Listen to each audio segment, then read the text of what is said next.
On the 10th of April 2022, I started my own console challenge, a journey to beating every PlayStation 2 game. And 3 years later, I'm still doing it. So this is it, yeah. 3 years starting today, I went on an incredible journey to try and beat every PlayStation 2 game in my collection, trying to collect PS2 games and trying to beat them. All the PAL exclusives, everything in PAL, that's my main goal. Then North American releases and also some Japanese games that I do think deserves the playtime. Let me talk to you about my journey so far, what it's meant to me, why I've been doing this, and give you some numbers as to the progression of this challenge so far, because that's what some people like to ask questions about. So this video is about that. 3 years celebrations of this point, some of the Q&A questions I get asked a lot, and kind of showing you a vague idea of how many years it may take to actually beat this challenge.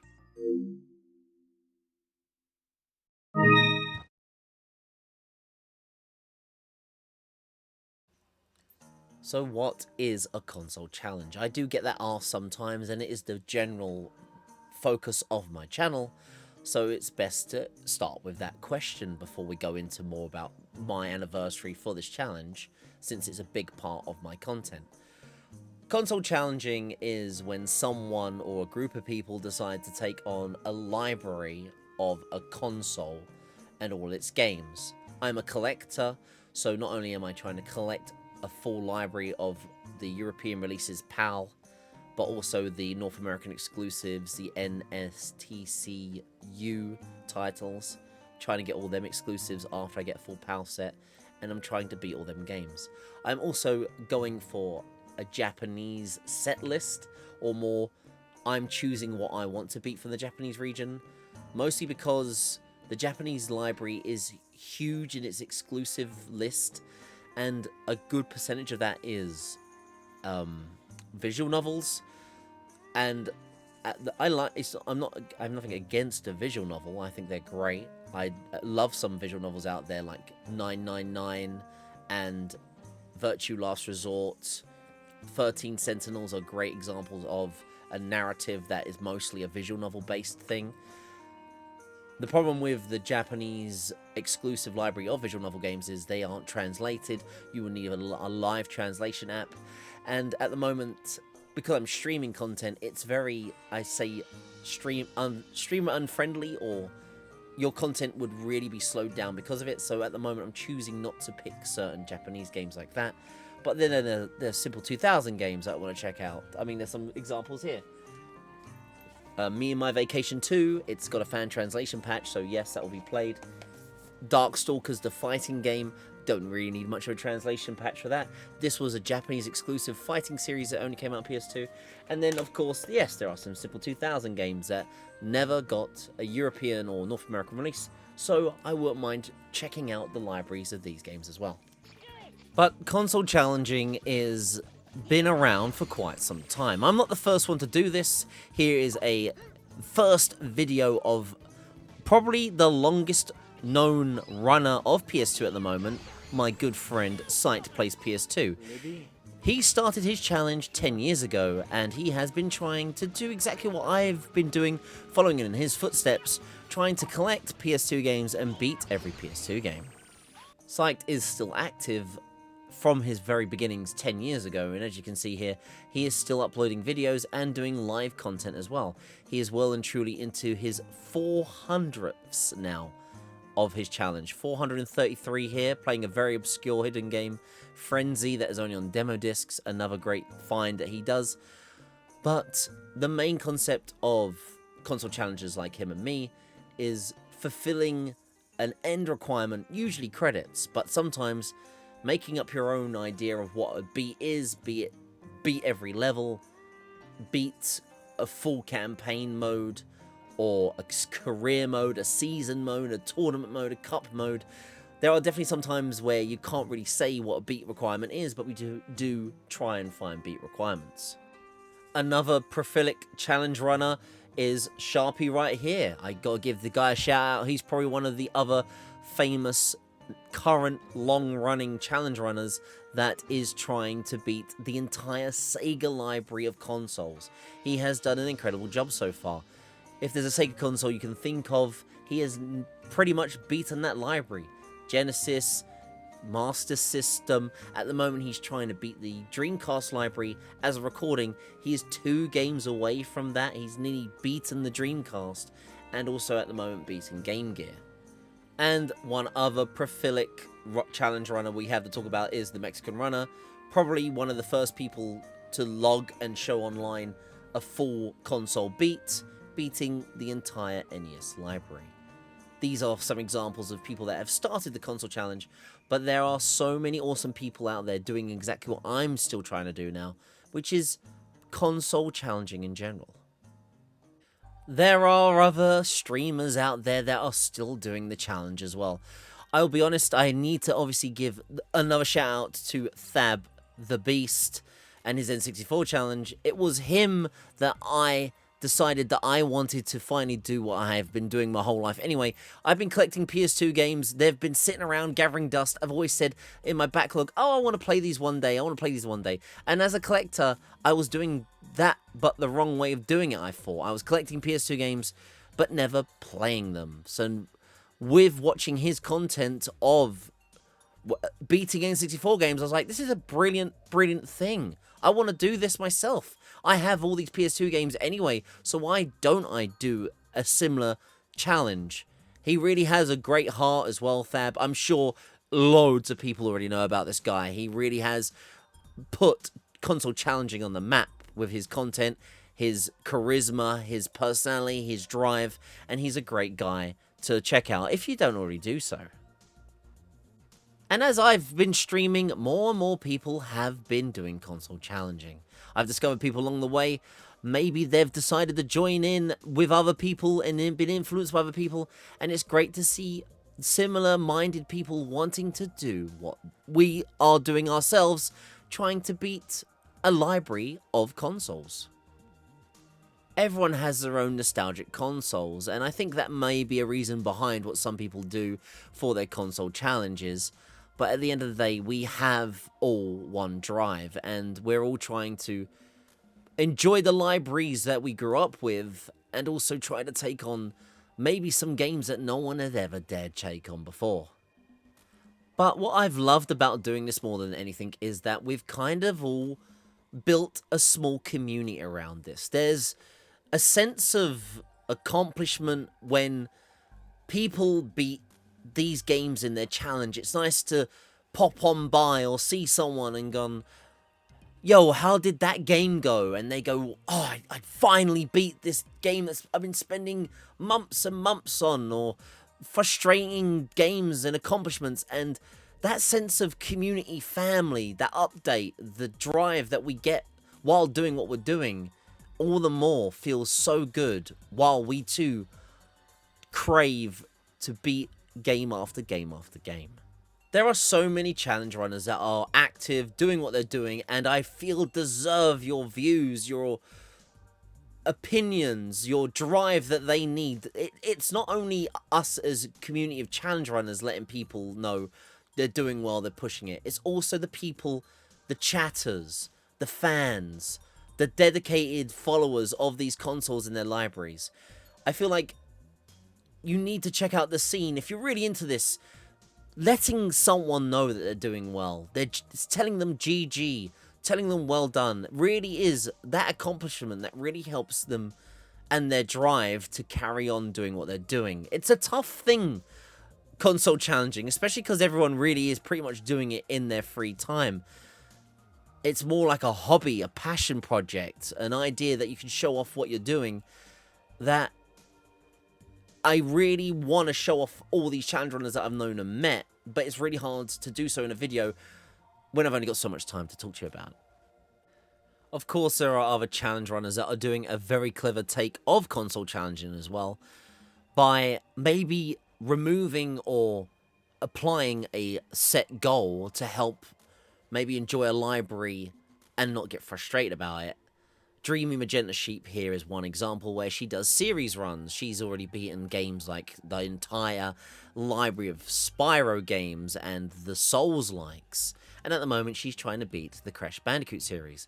There are some challenge runners like this that don't want to go for a full library, but are very cleverly doing a twist and take of it to give you a nice palette or a nice nostalgic feeling of beating a game and its library that way. Paul Experienced is another challenge runner that is doing what he likes best. He loves the racing genre, and he's at the moment trying to beat all the PlayStation 1 racing games. This is what I mean. There are people out there that love a genre, and they don't like other genres, so they're doing a very clever thing by condensing a library, being sensible as well. You're making a game list a much smaller game list by focusing on something that you enjoy and really endeavor with. Even Gone Mad Trying, who is doing the Alphabet Console Challenge, is doing a very, I think, sensible challenge where he will eventually get to the end of his goal. His one is a more simple one where he is trying to beat a different game for each letter of the alphabet for multiple different consoles. His one is PS1, PS2, N64, and GameCube. At the moment, he's on his letter J's, and at the moment, he's playing Judge Dredd on the PS2. It's another fun spin of a console challenge, and a sensible one at that as well, I must say, rather than maybe some more silly goals like me, where I'd love to get to the end of my goal, but there are definitely a lot more hoops and bounds I need to get through to get to my point. And that really is the basics of console challenging, why I'm now a part of it, and it grows every day. I think more people like the idea of it. I will warn people, though, I've seen people like the idea of console challenging and then can get burnt out with it. You do need a very particular mindset for this kind of content. I will also say, if you're not enjoying it, if the fun stops, stop is a very important thing. Or maybe change your goalposts while doing it. Some people like to showcase. Some people like to show and play all the games of a console library. Trust me when I can say that there are some games out there, when you want to beat them, they are monotonous grinds. They take forever. They're frustrating. They're long. It ain't for everyone, console challenging. It might be best to watch rather than do. But by all means, if you like the idea of it, there are other consoles out there that I'd love to see console challenges run and take on. The PSP library, I love that. If I had the time, I would love to take on the PSP library. Maybe one of these days, if I can eventually get to the end of my PS2 journey, I might start the PSP challenge, but we're nowhere near that at the moment. But console challenging isn't for everyone. I do warn that about people. Or if you're gonna do a full library, blend in genres especially. I've seen people hit walls with sports and racing games in particular. And when I mean sports and racing games, I don't mean play Crash Bandicoot. Don't play, like, oh, I played all the Mario golf games. I played all the Mario football games. I played all the Hot Shots golf games. They're good games. They aren't really sport games. Same with racing games. I played all the Burnout games, the Need for Speed games. I've already played racing games, Koos. I wouldn't call them... They are racing games, but there are incredible underdogs and grindy games that you really need to be prepared for. So I would really say, if you're going to start doing a challenge, blend in that kind of stuff early on. Because later on, when you're already into your challenge and you hit those walls of those sports and racing games, you might go, man, I wasn't ready for this. And get really burnt out and frustrated. And the most important thing is, don't be frustrated, because if you're going to get frustrated making content, the people watching you are going to get secondhand burnout, frustration, and that's not what you want. Games are meant to be enjoyed. If you're not enjoying it, stop it. But if you love watching it, that's what we're here for. So there's kind of that. It's kind of a PSA for both. Check out all these streamers. There's loads. The Twitch scene for console challenging is very, very nice at the moment. I wish the YouTube scene was better, at least for live streaming content. It might be good for content creation, but live streaming, I wish I could raid people on YouTube or let you know all these cool YouTubers. It's why there are a lot of YouTubers that I kind of invite to Twitch, because there's a Twitch community of live streamers that you can find and discover and interact with and enjoy it there. that is what a console challenge is. For me, beating all PS2 games, asterisk, all PAL North American games, aka all the English localized games that were released on the system. That's what I am. I'm an English speaking, English content creator. I'm gonna try and beat all these games, plus some Japanese games and fan translations. So all maybe a stretch, but really, like, the Japanese library has a huge pachinko and visual novel landmine of games. There are mass of them, and really the content of them is the same. And really, I don't know, one day, if I really feel like it, we might beat all the Japanese games, but it's a long stretch when there's already a very daunting goal. I've got 2,300 games to beat in my collection that are English localized plus in Japanese, and I'm still getting the last few I need. I'd say I need about another 200, 300 North American and PAL games to have a full set completion list. And then there's that. And we're going to now talk about my progress so far in the next section, about what I can show you, how I've done so far in 3 years, and kind of give you a vague idea of my progress, my ways of how I think when and how I'll finally beat this challenge.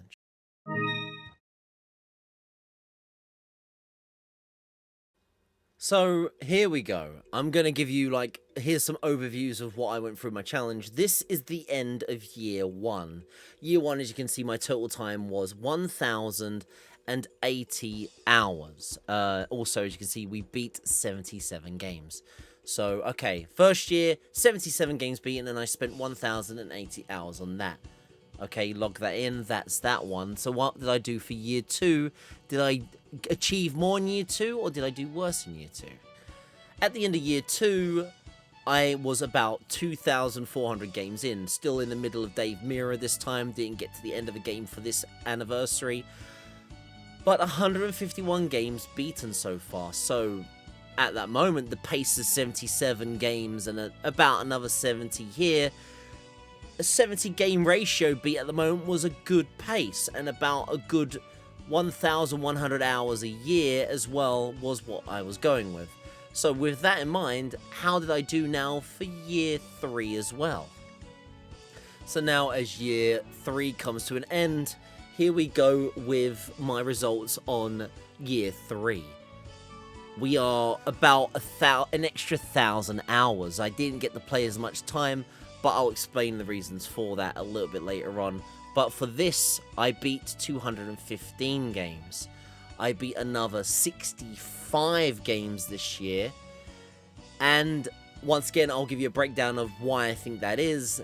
But still, at the moment, remember, this isn't a full-time thing for me. This is a side gig. I'm working sometimes irregular hours with my work as my job as a bartender. I can only really fit time to stream when I can, including doing stuff with family, friends, and giving myself some free time. This is the pace I'm at with the free time I have at the moment. So at the end of year 3, 3,400 plus hours in, 215 games beaten, I'm beating about 70 games a year.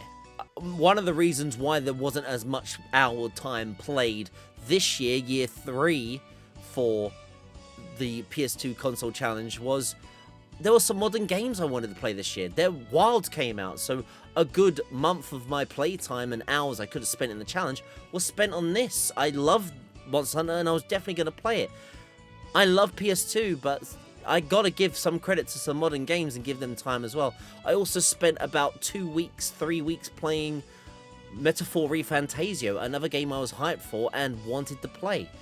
So I lost some time during this year's challenge playing games I really wanted to love and enjoy. But then, I really need to explain this. I do a spreadsheet for all my challenge, and here is my spreadsheet for games when I started, games when I beat them, and where my time is spent. There are a lot of short games on the PS2, but while I've been playing PS2, there are a lot of long games as well. And 2024 really was a year that I spent a lot of my free time beating games. I mean, the top one of last year the video that you probably know me for, and the game you know me for, was that infamous game Unlimited Saga. It took me a month and a half to beat. I could have beaten many more games in that time, but 187 hours of my playtime and free time was spent on that game. Another game in 2024 that I could easily show you there as well is Gallop Racers. Both those Gallop Racers there. Gallop Racer 2 took me 57 hours to beat in that same year of the challenge. And then further down, at the Racers 2003 was also another game that took me 43 hours to beat. There's other games as well in 2024. Dynasty Warriors, 43 hours. But there are long games that you don't know about it that can surprise you. There's some... Most of the top ones you can see though are RPGs, and they're the famous ones. Harvest Moon. Harvest Moon's a weird one. It was a game that took longer because I felt like it took longer. You can beat that... Harvest Moon you can beat by literally sleeping until you die. Which I thought was a really kind of BS way of beating that game personally. So as you can see there, I lived my life as a farmer. I played the game until I grew one of every crop, all the animals, married, everything like that. That's how I beat that requirement. But further down the list, the top of the usual candidates for longest games are RPGs. Eternal Poison. Wait for the true ending of that. You can be quicker with that if you want. That's why. Final Fantasy X, I love that game. Spent more time on that, getting the Celestial Weapons. But then there's games like Star Ocean that I've been told are long. It was a long game. Mana Khmer, a normal playthrough's long. Iris, Dark Cloud, yada yada yada. As you can see though, with everything that's an RPG, there are sports and racing games that are surprisingly long. The Gallop Racer series that my community like to give me as a challenge are long. To get credits in that game, it's a grind. And those are the games, like I warned you before, if you're going to take on the PS2 library, play the first Gallop Racer, and if you're not liking it, maybe don't do the sports or racing titles, because they are grinds. They are literally doing a horse race over and over and over again. There are credits in those games, and to get those credits, it's incredibly long. NASCAR was another complete subject for long game, grindy games, because you have to beat a career mode in NASCAR 2005 by beating the lower category. I can't remember what they are. You beat the lowest category, then the next category, and then you finally get the sponsorship for the best category, and you have to win that, and then you finally get a beat requirement there. Mega Man X Collection is another deceiving series that I haven't really played too much of. They're the compilation series. With them games, I believe every game counts as a game to beat, so getting credits in Mega Man X Collection, for example, you have to beat 6 Mega Man games back to back, plus the bonuses if you really want to, like I did. So those are incredibly long games as well. What I mean to say though is, I put loads of time into this challenge, and there are long games that may take me a month to beat, thus slowing down my beat requirements. Luckily there are games I can beat in an hour, in a day, that help balance that out, but this is an example of my progress so far. Also, some people ask me, how do I pick the next game in my challenge? I do various things. One of the most common things you'll see how we pick a game is the beloved wheel spin. This is an example of the sub wheel. I don't like doing paywalls, but this is one of the wheels that we do spin every now and then, where anyone that has supported my channel through Twitch donations in general, even super chats from people on YouTube, they can add a game to the mass amount of games that are added to the wheel, and there's a chance that your game is next. And as you can see here, there are multiple names and games on there, and I spin to see what Lady Luck can sometimes give. It's a great way to surprise both me and everyone else what the next game is going to be. And as you can see, after a nice ominous little slow spin, the fate of the wheel does decide on the next game. It's a great way of doing it, but as I said to you before, I do also warn people and make people know you've got to include sports and racing games, because I realize and notice that a lot of people don't really pick those sports and racing games. People like to pick their games they're nostalgic and happy for, love for. There are some people on my channel that do pick sports and racing games, but very few.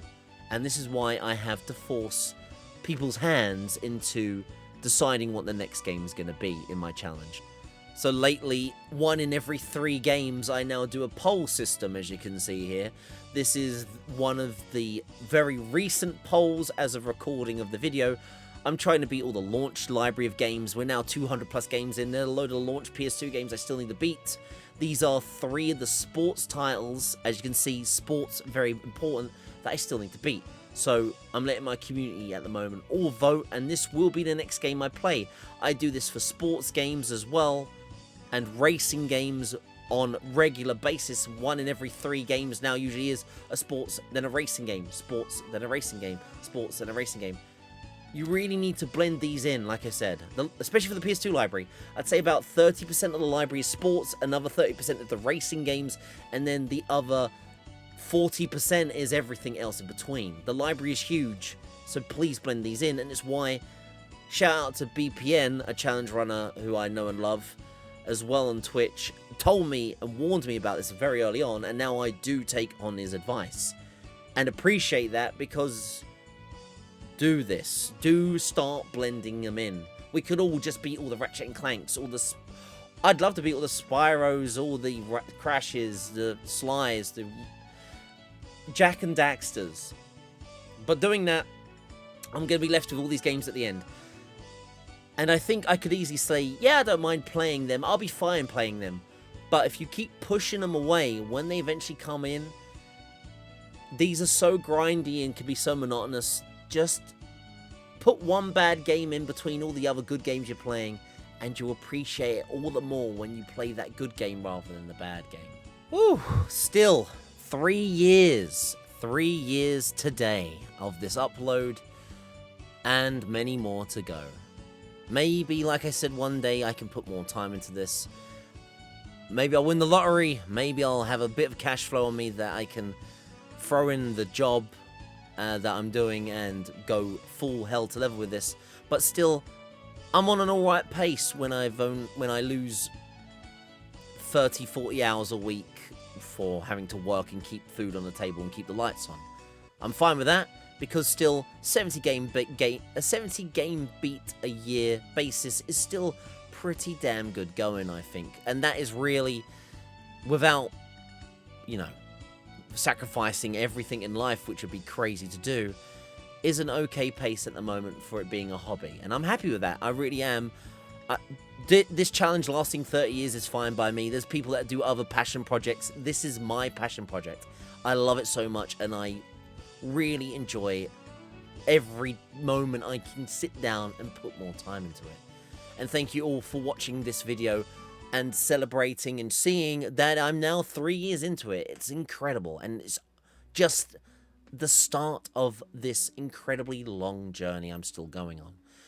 I'll be meeting many more people along the way, many more streamers, many more challenge runners, more people in the community. Maybe the challenge community will grow more. Hell, we might even be able to have challenge meetups later on. That would be cool. I'd love to have a live meetup where all challenge runners can meet up, beat live games, kind of like speedruns live. Who knows? If it goes big as that one day, I'd be so happy. But it's a very finite, small, condensed community that are still great, chill. We can all talk about stuff while I'm trying to beat PS2 games. Thank you for watching this, both as a breakdown of what a console challenger is, some of the great console challenges I've met along the way, what I've done so far, and what there still is needing to do. I might do a Q&A video one day. It's a good idea now that I'm thinking about it. If people do have questions, I'd love to collect a load of questions and do a console challenge Q&A or a Koos Q&A. Who knows? Still, thank you for watching another video. It's another little different one, but I had to make a video special for my anniversary. I celebrated on Twitch for 2 years. Now that YouTube's a little bit bigger, YouTube, you need to know now that I'm 3 years into this and I'm going on strong. More to come, more to be on the way. But thank you all for being here, and let us spend many more years doing what I've got to do, and that is beating the PS2. Thanks for watching, guys. See ya on the next one.